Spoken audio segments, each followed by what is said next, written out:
Who or what should the Pacers be targeting in this draft? Ben Pfeifer, one of my favorite draft analysts, and I break down 6 prospects the Pacers should be looking at early or later into the second round. We'll get to all of it today on the Locked On Pacers podcast.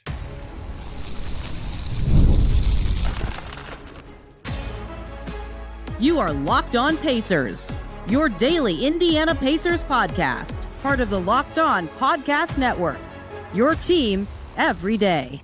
What up, y'all? Happy Monday. Hope you had a great weekend, and welcome into another edition of the Locked On Pacers podcast, where we, of course, talk about the Indiana Pacers. As always, my name's Tony East. I cover the team for Forbes and SI, and today, getting more into the draft. Haven't talked much draft about the Pacers this year. No first rounder, not a good draft.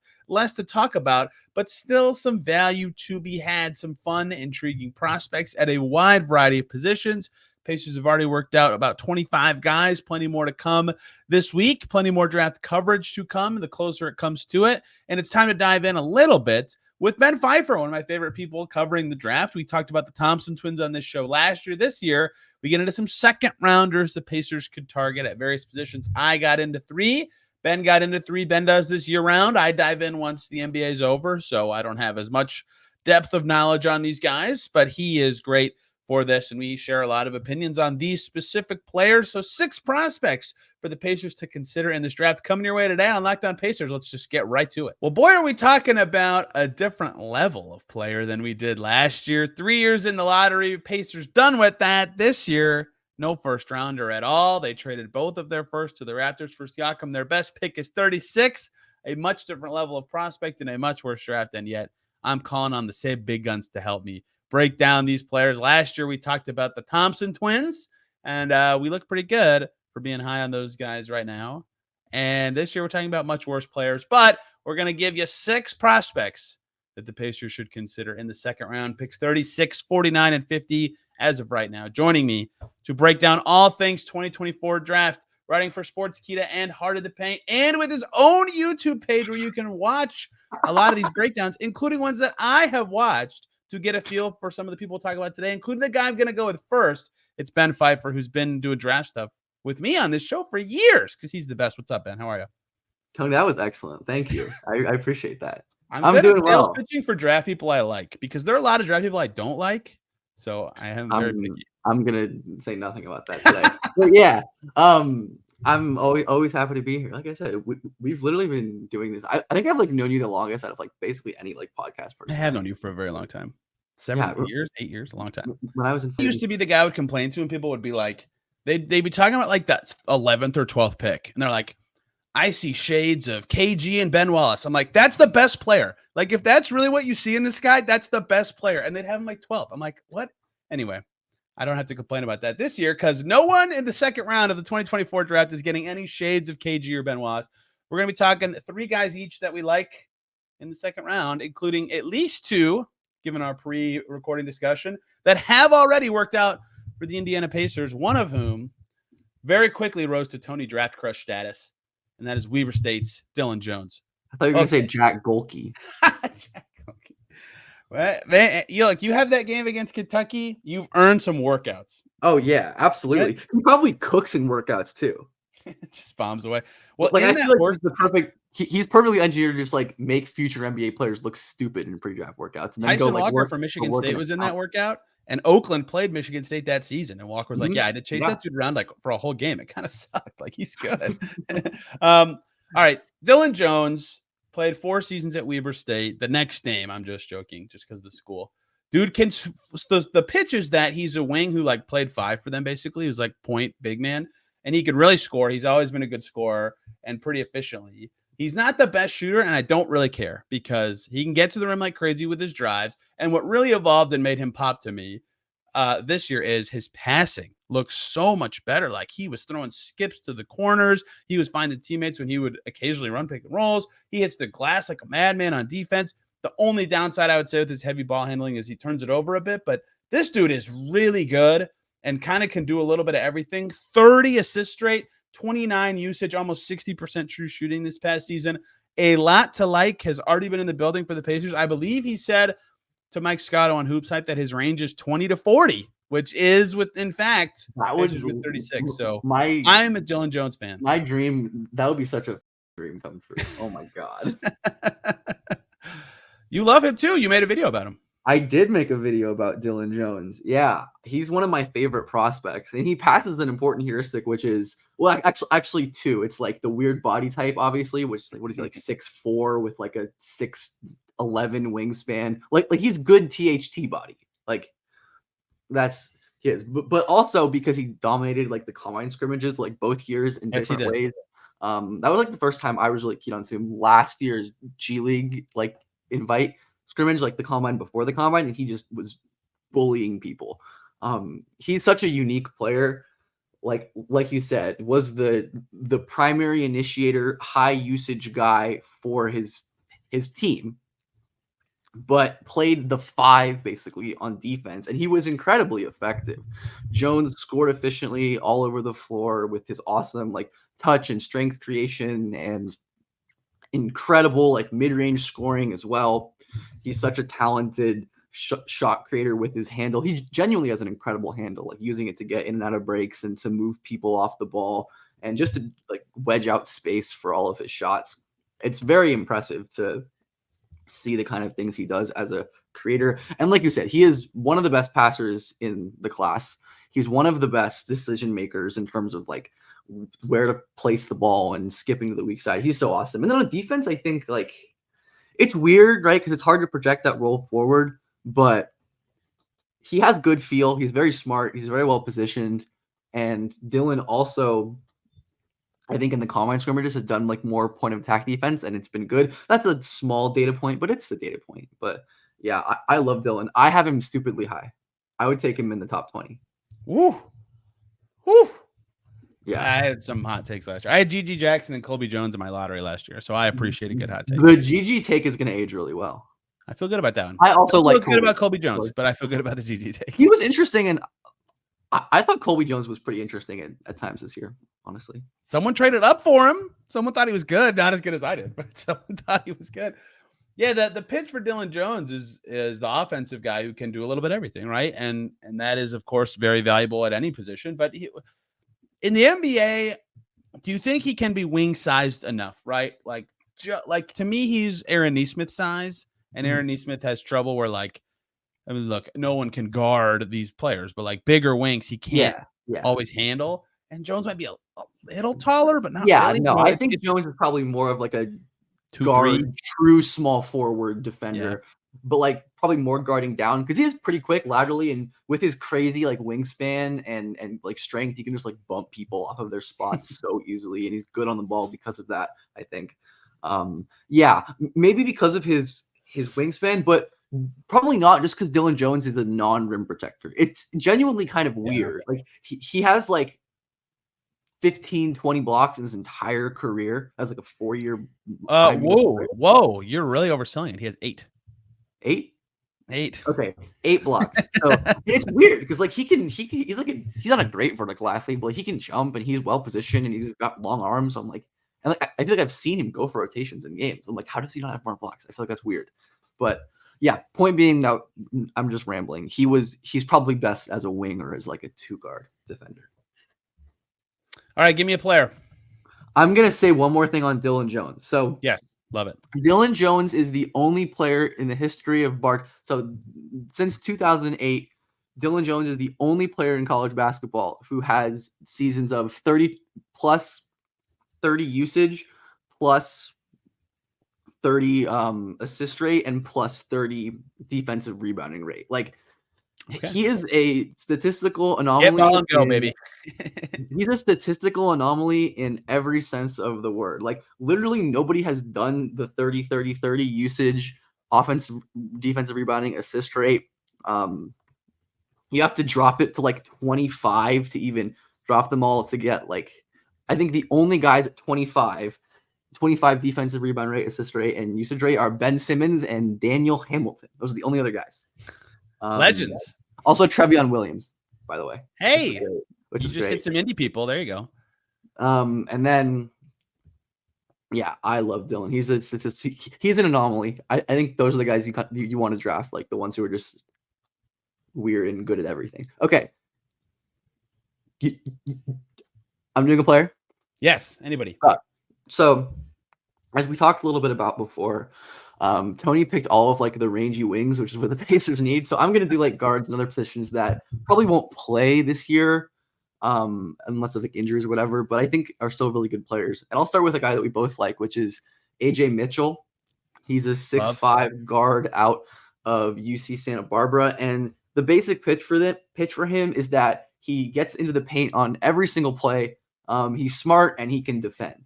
That's it. Like, that's obviously not it. I'm wildly oversimplifying how good of a player he is, but AJ Mitchell, he's not like he has really good bursts, but it's not like the best burst you've ever seen. But it's just like his ability to dribble and to use footwork and timing, and like he's got amazing touch at the rim. The shooting isn't also a good passer, like pretty versatile, can do pick and roll reads. The shooting is like and the defense, I think it's like inconsistent because of his crazy usage, but overall good. I am a little wary of these guys after like Grant Riller types totally flamed out. These like super high usage mid-major creators who just like dominate with their athletic. I'm like, maybe, but like I think Mitchell like critically is like actually a real defender, which Riller was like horrible on that end.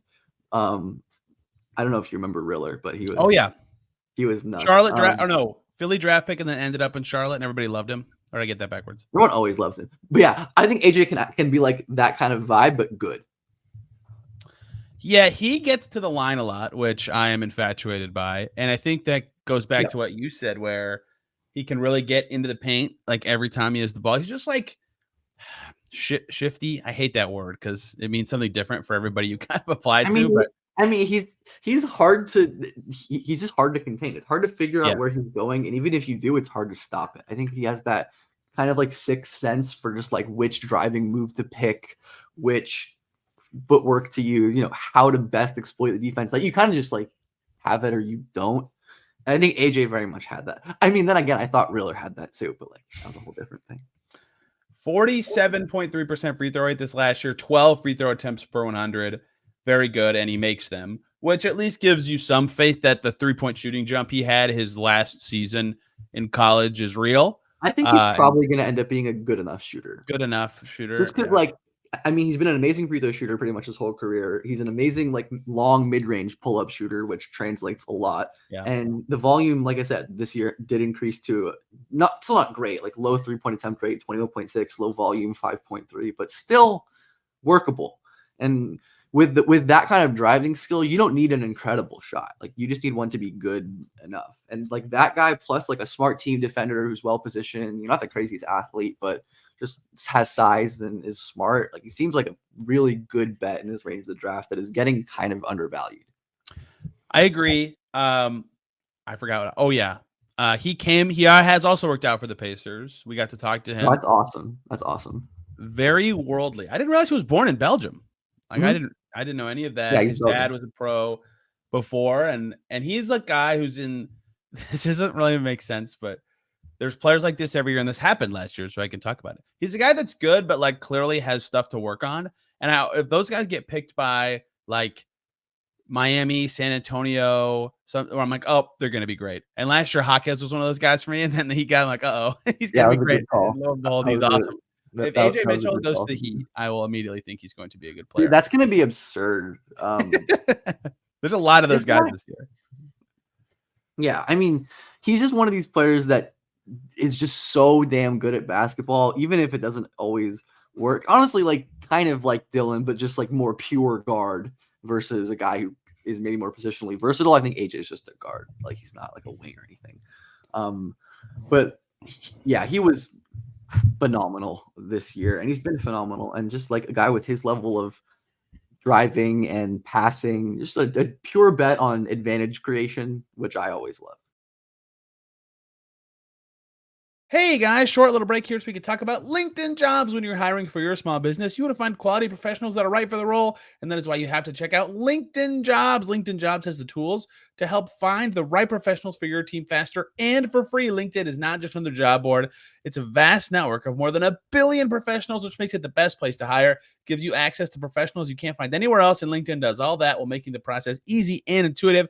Hiring is simple when you have that many quality candidates. So easy. In fact, 86% of small businesses get a qualified candidate within 24 hours. LinkedIn knows that small businesses are wearing a ton of hats and might not have the time or resources to hire. So they are constantly finding ways to make that process so much easier. They even just launched a feature that will help you write job descriptions, making the process even easier and quicker. 2.5 million small businesses use LinkedIn for hiring. You could be next. Post your job for free at linkedin.com/LockedOnNBA. That's linkedin.com/LockedOnNBA to post your job for free. Terms and conditions apply. Let's go to the highest conventionally mocked guy that we're going to talk about today. I guess I don't know who your other two are going to be. The defensive beast. Some have called him, I have to really think about this. Some have called him the best defender in this draft class. I would like you to speak to that in a second. And that's Virginia's Ryan Dunn, who did get the Tony Bennett bump for a year. So let's start with just the numeric pitch. If you search for stock percentages, a lot of times I see like 2.5, 2. I'm like, that's Steal good. plus block, by the way. Yes, for you don't know what stock is, it's people talking about steal plus box. You have 2.5, 2-ish for either. I'm like, that's pretty good. If you hit 3, okay, yeah, this guy's got some defensive instincts. Ryan Dunn's steal percentage. This is not a center. He can probably defend 5 in the pros. His steal percentage is 3.1. That's good. His block percentage last year was 10.4. And that was worse than his freshman year when it was 10.6. This dude is everywhere on defense. Blows up plays, protects the rim. It's insane. He's a much better on the glass. He does not do much on offense, to put it kindly. He can dunk and finish plays around the basket. So the bet with him would be that you can turn him into something on offense, because he is an unbelievable defender. And are you of the opinion he is the best defender in this class? Right now, yes. I would say as defensive prospects, I think Sarr is better and probably Holland. But I'll say I think that's a totally defensible take that I can't argue with. He is a truly special defensive player. I think that definitely speaks to the extent of his offensive limitations that we're talking about him as a second-round pick. But his defense have him there. Truly, truly absurd. The weak side rim protection, his ability to get up off of 2 feet and react, and also make plays in the passing lanes. He truly has the Herb Jones thing where he can literally do everything on defense. Like, it does not matter what position you ask him to play. If you ask him to guard the ball, if you ask him to guard screens, if you ask him to chase off ball, if you ask him to be your center, your rim protector, if you ask him to be your primary stopper, he can do it. He will do it. You have to be your nail defender. He'll do it because of his incredible tools. And, he's not like the greatest, on ball point of attack defender ever. Like, he does get beat there sometimes. He's not the greatest, screen navigator in the world, but he is absurd. His defense is absurd. It's going to, if and it's a huge if, the offense ends up being workable, it's over. Super over. But that's the problem. He made 12 threes in 2 years in college. And this isn't like a big, No, he's not. He's not you don't want him playing. I didn't mean to make it sound like you want him playing center. Well, maybe eventually, but he's like 200 pounds right now. He can't play the 5 in the NBA yet at all. No. So the reason he's not like Taylor Hendricks thought of, or he's probably a better defender than Hendricks was coming out of college, but Hendricks could shoot and had way more offensive pop, right? And there's just none of that here, right? He had 9 assists as a freshman. We're not talking about they could teach this guy some stuff. It's like this guy could just be nothing on offense in the pros, and yet the defense is so good he might go in the first round, right? And that's why it's so tantalizing. It wouldn't be crazy. I don't think it'd be crazy at all. And that's why it's so tantalizing to me if you're the Pacers, who can work, maybe not slowly, but can work him along a bit because they don't have minutes to offer in year one. One thing I have, so I've been doing like grading. I've been working on like a defensive grading system to like try to pay more attention to like actual defensive stuff and like basically just assigning a weighted numerical value to like rim protection, tools, team defense, screen navigation, positioning, all that stuff. Right. Dunn like breaks the scale. Like he breaks the scale. He's just like great at everything. Like he is the same distance between the second best guy, who's Alex Sarr. That Sarr is from like the fifth best guy, which is Yves Missi. And I'm like, that's nuts. But yeah, I really worry that he could be totally unplayable on offense in the league. Like I don't know. Who was the last guy like this in the pros who was like, he's like Vando. He's like Jared Vanderbilt. Vando can dribble a little bit. Right. I was gonna say I think he's a worse offensive player than Vanderbilt. Because like Vanderbilt we're not is selling the him worst well. ever. But like Vando can drive and can pass, and like Dunn's a fine passer. I think he flashes some stuff, but it's not like nearly to the rate that you need it to be for his role. Like I said, the shooting projection is extremely poor, and also I do want to give him some grace because he played in Tony Bennett's offense. Like so, God, the tournament. There are limits to how good you can be. I think we saw that for like I think that's genuinely like a consistent thing. Like we saw it with Trey Murphy, we saw it with DeAndre Hunter. I think to extents with Hauser maybe. And I think we're going to see it with Reese Beekman. But yeah, I do think of like maybe there's some of that, but again, I just struggle to see how it's not like a Jared Vanderbilt type situation where he's like a super valuable defensive player in specific matchups. Like Vanderbilt chased Steph Curry on screens in the playoffs, and he bothered him. Like, yeah, I don't know if Dunn can do that specific thing. He's not Vando in that way, but he is like the defense is absurd. So the worst offensive player who's like unbelievable on defense in the league right now, Slow-Mo, maybe Herb Jones, maybe, although he can shoot now. No, Herb's offense is good now. Yeah, I'll say that it's probably good now. Like it's hard. It's very rare. Like I'm struggling to get. It's like the Roberson, Tony Allen. Yeah, but those guys are out of the league. Like Roberson's career was just over all of a sudden. But like if you're getting a peak Roberson or Tony Allen in they're good round, players. You're winning. That is a huge get. But yeah. All right, give me another guy.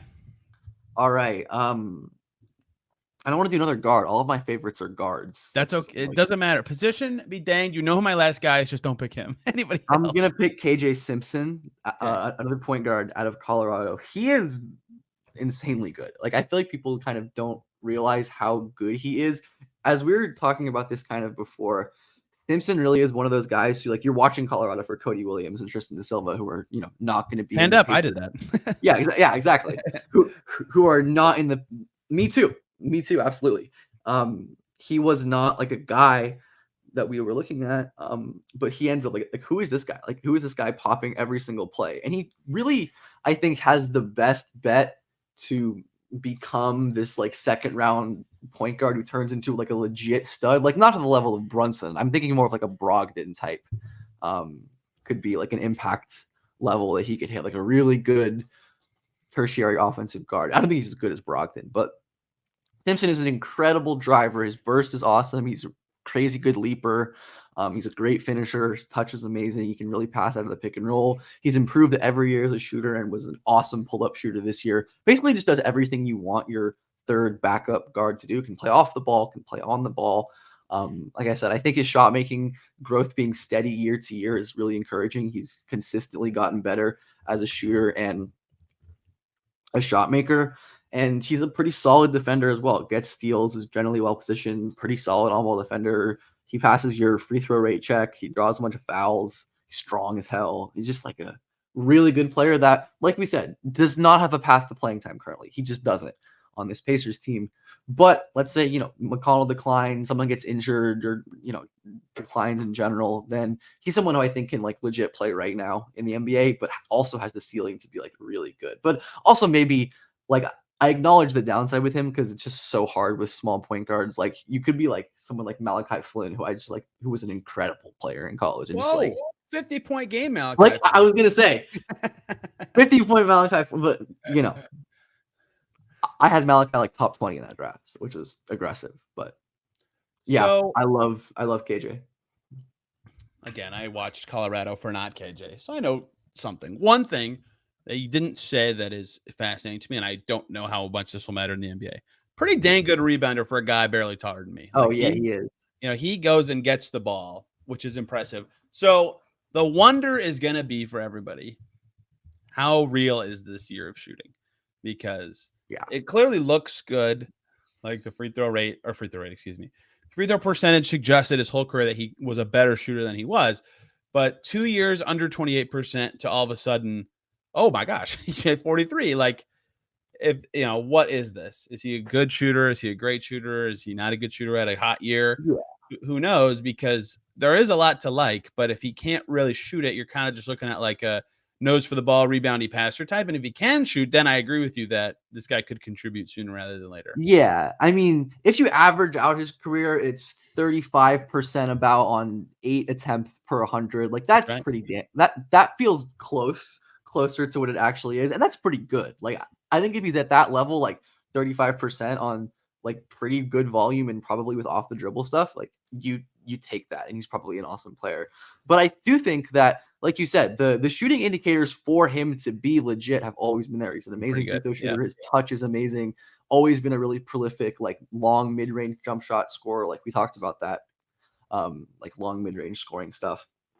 Being an important translator for Dylan Jones and AJ Mitchell. I think it also applies for Simpson, where I'm more willing to buy that his shooting improvement is real because of like the consistent uptick and the indicators we already knew. It's not like oh, this guy had did literally nothing and just shooting 45% from 3 on like 2 attempts. It's like, no, it's probably not going to be anything real, right?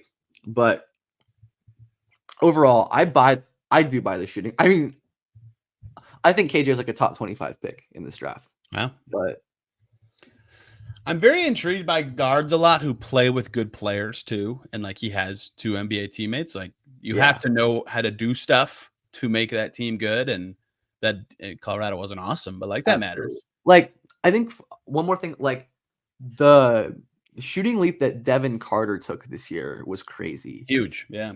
And I think that people kind of don't give it the same kind of scrutiny they've given the KJ Simpson one, where Carter was an incredible shooter this year. He looked like a shooter. He was, he shoots from deeper range than basically any free throw shooting. Bad indicators. He shoots, but it's not just the free throw shooting to me, because that definitely matters. But it's not like it's not huge. Like 72, 75. I feel like it's hard to really go a lot. Yeah. It's not like gonna be a green or red flag either way.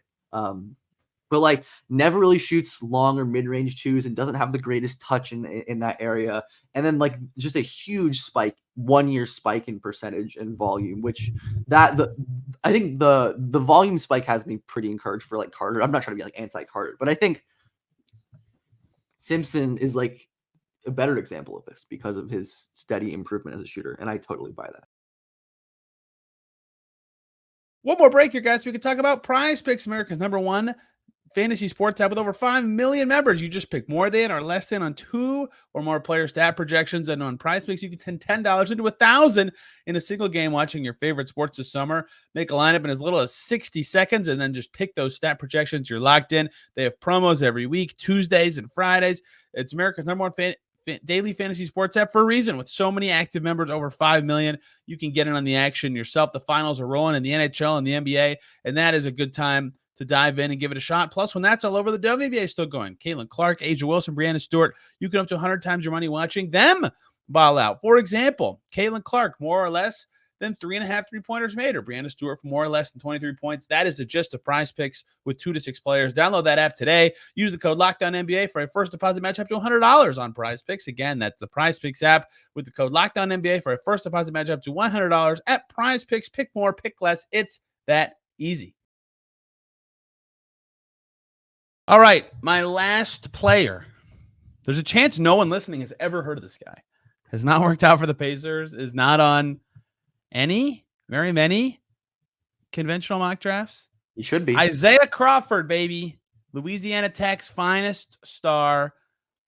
I have learned from Ben, unfortunately, that he has 2 ACL issues in the same knee in his past, which sucks, but also is the reason that maybe he's not on these mock draft boards, because going on the Tony East analytics test before you watch this guy play, 58 true shooting, sick. Free throw rate, 43.2. Sick. Rebound rate over 10. Sick. Assist rate over 15. Who is this? Is this a good player? Steal rate, 3.8. Awesome. Block rate, 5.8. Turnover rate's a little high. Everything else, I'm like, oh my God. Isaiah Crawford, 5-year player at Louisiana Tech, can score, can pass, can shoot, and looks like he's going to be a really good shooter, over 40% the last 2 years of his career. Really rangy, big wingspan, 6'7". I'm all in on this guy as the Pacers 49-50 pick flyer. Injuries be danged. They did it with Sumner. It worked out. They did it with Ikani Bogo, and it didn't. Maybe it does. Maybe it doesn't. But I'm all in, man. I watched him play one game, and I was in. I think not considering like how the league values him, he would be a home run slam dunk at 36. Like, wow, 36. I think he's a first round pick. Do Absolutely. it. 31st. Woo! You're hired me. And again, awesome. It's hard. It's just hard because of the medical stuff because we don't know. Yeah. Like he looked really good this year when he was healthy. He did not look hurt or slow. Maybe like a little less explosive on offense, but he was still a dominant athlete. And we talk about Dunn. Like Dunn to me, Crawford to me is like not on the level of Dunn defensively because he's not that shot blocker, but I think he's like a top 5 defender in this class pretty easily. He is just unbelievable movement skills for a guy that size, can flip his hips, turn every direction without speeding up, slowing down. Crazy long wingspan. An incredible like awareness and reactions, and he will like manipulate offenses, like baiting ball handlers as the low man and help defense, stunting and making people think that he can't do anything, but he has the crazy short area quickness and length and reactions. Not like an amazing on-ball defender. He can be a little like choppy and can let pump fakes go by, and maybe isn't like the most explosive guy laterally, and that would make some sense given the history of knee injuries, but just an incredible defensive player. I do have some concerns about his offense. I worry a little bit about the shooting, how real it is because of like we'll see. Overall, like individually, his volume is pretty low. Like he doesn't take a ton of threes, and he takes pretty much just open threes. At least has in the past. But over his career, like 287 attempts at 40.4% is substantial. I don't think it's like, again, I think there was a study, like a pretty well-known study about 3-point stability that it takes like 750 games for 3-point percentage to stabilize. It's crazy. And he's like a third there, but I think that's a solid enough sample to really buy the shooting. And he has some like crafty old man mid-range scoring game. But yeah, like I said, I think he's fantastic, and he's not like that old, like normal senior aged. And if there's any kind of, certainty that his health is going to be fine, like he's just going to be awesome. He really is. Yeah, I'm all in. I hope the Pacers bring him in so I can selfishly do media with him for a few minutes just to see, because that like there's like screaming indicators that this dude's really good. But I also wonder how comfortable he is with his body still, because there are flashes where he will like turn on the jets on a drive or like look unbelievably explosive on a block or something, and it's like, where is that the other 80% of the game? So I wonder if maybe there's still more of that to tap into, because he certainly, like, regardless of that, was just a dominant defender, utterly dominant, and I adore him. So the Pacers were all over Terry Taylor out of college, right? They got him in. He's got a 3-4 year career now, going undrafted, and he had really good indicators too. Like, this is a thing teams do. They do just throw the stats in and go, oh. I mean, it's not bad. It's good process in the second round. Well, you don't pick someone from that, but it is a way to be like, oh, maybe this guy's good, Yeah, no, it's just, valuing these like guys who are just outliers and don't really make sense. Yeah, Rick Carlisle talked about it. He's like, credit our analytics team. They helped us find Terry Taylor. Turned a guy into a 3 career. One more, Ben. Give me one more guy. Should I do the guy who's less likely to be there but better, or the one who's worse and more likely to be there? Well, if you were good at content, you'd be doing Bronny. But no, I don't care how likely they are to be there. I'm not going to do Bronny, but I do think Bronny is good and is going to be good. Woo-hoo-hoo! There you go. Yeah, I think he's going to be a useful NBA player, which was kind of always my stance. Like being like, I think he can be a useful player. Like, that's about it. All right, give me. But yeah, don't worry about range. Better guy. I'll do Mogbo.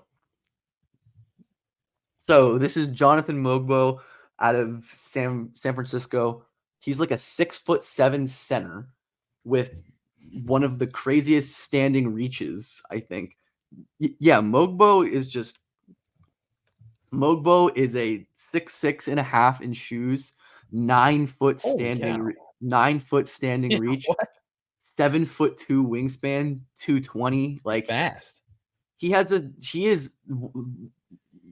craziest frame. He's an insane athlete, like jump out of the gym, crazy coordinated and fast. And he was an utterly dominant college player. That's about it, right? He was an amazing rim protector, defensive playmaker, great foul drawer. He was like not that far behind Zach Edey in terms of the dunk leaders this year, which is absurd considering he's 6'6" and he's like one of the most prolific dunkers in all of college basketball. That's not normal. That's not what tends to happen. And he's a really great passer as well. He plays some like high post stuff really well, like passing to cutters. He has some like manipulation with his eyes and some higher level stuff as well at times. There is just like, I can't shake the fact that he's a 6'6" center that doesn't shoot. It's nothing like he can't, he just doesn't shoot. You know, like he took 2 threes this year. And he's not a good free throw shooter. He's not a great mid-range shooter. He flashed it a little bit in like that floater short mid-range area, but I don't know. And then is he a wing? Because he has like a really good handle for bigs, but I don't know if it's good enough to be a wing. That seemed like what they were trying to get out of him at the combine, at least, was making him more wingy. Because if that's the case, I think he's going to be incredible. But I still think as like a utility rotation big in this, he might go in the first, but like in the second round would be awesome. I know very little of this person, to be clear. I just looked at their basketball reference page, so that is all I can respond to. Yeah, 2 3-point attempts is fascinating. 43% from the foul line as a junior / first entry here. Certainly does not look like that will be a skill, but everything else looks awesome. And I saw his when you told me about his standing reach, I went to his measurement. Very good speed things too. Good shuttle, good 3/4 sprint, vert's good. So maybe this dude's just nuts. Yeah, this dude's just awesome at everything except for shooting. So I don't know anything. Again, I just learned about him. 4 different schools in 4 years. Was that just him like getting better? Because it looks like he's a JUCO guy. 2 JUCOs and then a Missouri State and then San Fran. So that's better every year. That's good. Yeah, exactly. He was like a late bloomer JUCO type, which is crazy considering how good he is. By all accounts, is just like a very good, smart person as well. Yeah, it is just like the height will be hard to get over for some teams. It just will. It's like it's gonna be disqualifying. Like not necessarily disqualifying, but it'll be tough. Like I watched him in person earlier this year, and like he did not look significantly taller than a lot of the other tall players. And it's just, but he is. I will say that I don't worry about this a ton just because he plays above his height more than like any player, just because of his crazy wingspan, and like the vertical and his strength and stuff. He really is like Gen Z kind of Fareed. Like he's like, but could actually be like very legit. What? Is that a thing I'm gonna have to add to my draft lexicon? I hope not. No. My actual like optimistic idea for him is like a Clark type, not as good, but like Brandon Clark, the idea like super undersized center who like is a crazy dunker, really great touch, can pass the ball, plays way above his size on defense. Like I definitely don't think Mogbo is as good as Clark, but I think that's kind of the optimistic. This guy can be 70-80% of what Brandon Clark is at his ceiling, and that's like a really useful player. Like that's a guy who I think you can get a lot out of. And I think with his unique set of skills could be like useful in the playoffs for a creative coach or a creative team. And I think he would certainly fit with the Pacers in terms of his, incredible athleticism. He'd be incredible on the break. He would do so well in like their quick read and react game as a pick and roll partner with Hallie, as like a possibly trying to develop him in like the OB mold, but as like not really a shooter, but like the big driver kind of guy on that roster. I don't think he's going to be there at 36, but if he is, he should be. Wow. Well, I am sold. I like unique players and I like good field players, and it sounds like he's right. It's like Mogbo might not end up working, but he's someone who you will regret passing on if he hits. Right. A lot of hey, Like 36 Pacers might not even have the chance. Yeah, like there's some prospects that like might be solid, but you're not going to regret passing on them. Like, you know what they are, but Gonna be a weird draft. super There is weird. no reason for the Pacers to pick any specific position. It's a 2-day draft. There's good sense in them trading in some direction or out even of 36. So Yeah, I'll the be next couple fascinated by drafts what they are do. extremely strong, and Yeah, or at least but every team knows that, right? It's not like you can swindle somebody out of it. Fair enough, but some teams might value it less. That's fair. Yeah, I've wondered how they'll handle it, and there is some sense of just like let's take the best guy and replace Kendall Brown or Doug McDermott, and go I think from that's there. generally good practice. Just like get the best guy. New bite of the apple, get a cheapo guy in there, figure it out. Right, just because fit is so like it's so fluid. Things that might be not needs in 1 year might be needs in next year because of trades or aggressions or injuries or anything like that. And you do have to pay 36. That's the one thing that I think will be interesting. Like that's probably above the minimum threshold anymore. So that is at least a factor for them to consider. Like, can they go to like 41 and get like a 2-year minimum guy with a team option? That would be the dream. That would be nice. But yeah, I think if they get someone like one of these like Mogbo, Dylan Jones are totally worth paying a pick for. If everybody who we talked about today is available, I think Mogbo you're selling me on. Him, Dunn, or Crawford are probably. I think Crawford would be my favorite for sure. Yeah. I think like worth scary health, but worth the risk, and just would be. He's the one out of all this group who would play first. I think. Probably, maybe Dunn. I don't. Maybe look. Tyrese Haliburton makes everybody. Tyrese Haliburton's a free 6 field goal percentage points bump. So. No, that is genuinely true. And I think that's actually, you know what? I think we do need to be thinking that more with the Pacers, because that's how I've framed the Hawks ever since Trey's been there, as like the team to get bad offensive players to, because they're just going to look better with Trae Young. And I think Hallie is the same kind of guy. So, yeah.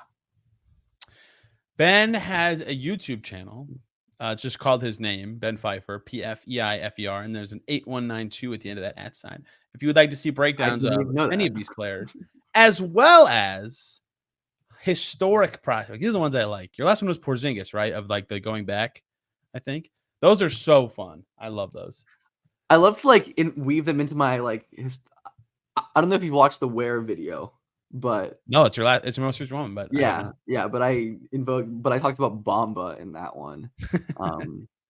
Not in a bad. The overall it was overall positive. But yeah, I will plug my live draft show type thing where I will be live both days. And I will be on. I'm pretty sure I forgot to tell you this. I'm pretty sure I will be on there live. I'm pretty sure I will be on there. Yes. Let's go. I believe I have figured out my responsibilities and we'll be on Let's go. But yeah, I'm going to be covering the draft live. I'm going to have hopefully graphics. I really want to show film live, but I don't want to get copyrighted, so I'm probably not going to do that. It's fine for the non-NCAA guys, but for everything else, it's just screwed. But yeah, I'm going to have beat writers and like yourself and scouts and smart people to talk about the draft and react to what's happening. It'll be a good time. So if you like Tony, then you should come listen to him, at least talk about whoever. Hopefully, God, I just wanted to pick one of these players. I want one of them. I'll feel very good that I'll have something to reference. Like last year I did all the lottery guys. I'm like, here's the thing I did about Jarris. Like, go watch this. Except that I didn't do Bilal at all. And so I was like, oh man. He's sick. He's sick. My subtle Wizards enjoying is still same. I'm so optimistic about Jarris, man. Maybe I shouldn't be, but I think the flashes were there, man. You were right to be. The problem is they will probably have the same team or largely the same team. Yeah, it's tough. But yeah, anyways, you can just follow me on Twitter. It's where I'll have everything basically. Yes, that would be a smart decision for anyone interested in the draft. Week away, this will come out Monday, so can't do math. 10 days away from round 1, where the Pacers don't have a pick. So we'll see what happens. I probably won't do more draft stuff until draft week. So thank you, Ben, for this. And you can keep up with more draft stuff on his feed. Tomorrow here, we're talking free agency at the power forward spot for the Pacers. And then who's available? Pascal Siakam's available here. And then we'll see what happens in Game 5 Monday night. But there's a chance free agency starts Tuesday if the Celtics win. So the shows will go on as we see as things go. Thank you, Ben, for the time. Everybody, hope you enjoyed your weekend and enjoyed this episode. We're getting there. Till then, everybody, take care.